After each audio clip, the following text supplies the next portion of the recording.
Hi. For a long time now, I played with this idea. I thought it was a game, and I called it a game.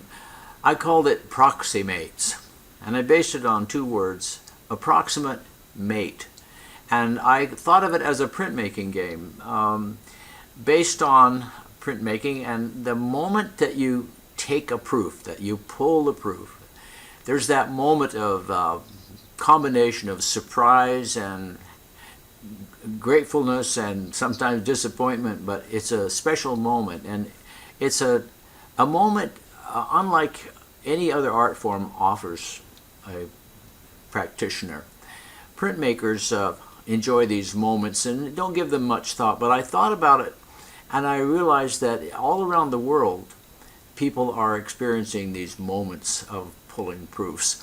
So I thought, what would it be like to find out that someone in another country halfway around the world was experiencing that moment at the same time I was. I thought, what a neat idea. When the internet came along, it was possible to ask people, when did you print that? What's it like there? Where do you live, in Tasmania or Munich? And through the exchange on emails and Facebook and so forth, you would build up this knowledge of this other person's surroundings and what it was like to be where there. It's sort of like armchair traveling in a way. And so recently I had this experience when I took it one step further, where I tried to communicate the key indexing system for Proximates, which recorded the exact time, that is the moment in time, using the 24-hour clock, and the place using the GPS coordinates. So you could pinpoint the time and the place. And of course that moment was unique to that time and place, because obviously no one else could be there exactly at that time, exactly at that place. So the print that resulted was unique more than in the way it looked or the kind of ink you use or the method you use for printing it, but it was unique in that moment.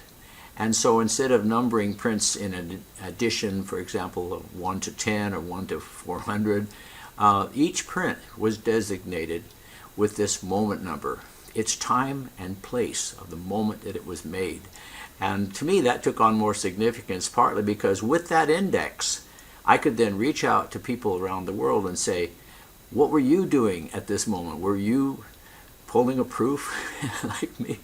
Well, in the not so distant past, I was able to reach out and contact a person, and he was sort of willing to go along with it, and he began sending me feedback. I said, when did you make that print? And he sent me an image of the print made on his phone, and of course the phone included the GPS coordinates and the exact time that print was made.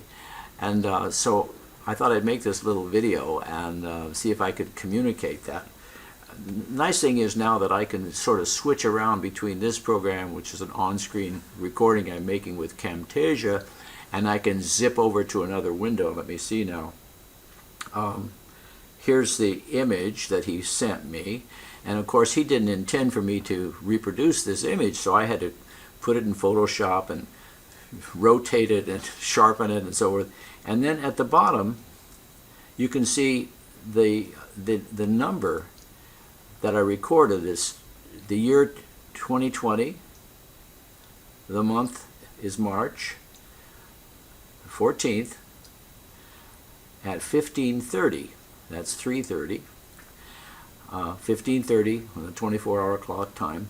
And his coordinates where he printed it are 53.18566, comma 5.54123.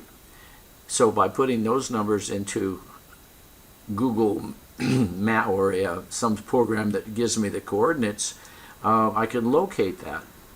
And this is the picture that I got on Facebook, and you can see the image right here that he sent me, that I then snatched off the screen. And then in another window, using those coordinates, I can find that exact place in the Netherlands. And of course, a picture of the storefront as to what it looks like at that particular address, 54 Silverstrand in his town. So I can imagine that inside that window, somewhere in there, is where he is printing that print. Of course, there's a time delay. The print was made, at a different. The photo was taken by Google at a different time, and that's not him in the front. That's just somebody who happened to be walking by. I notice they've got their cell phone in their hand, and I can look around on this street and say, so that's what it's like. And if I want to, I can rotate the street, and I can look up the street, and I say, here's a canal. You'd expect to see that in the Netherlands. People riding bicycles, a few cars, and there it is. So what fun. And that's why I play. I shouldn't say play, because it's not really a game. It's an activity. That's why I like this idea of Proximates. And thanks for watching. I'm Bill Ritchie.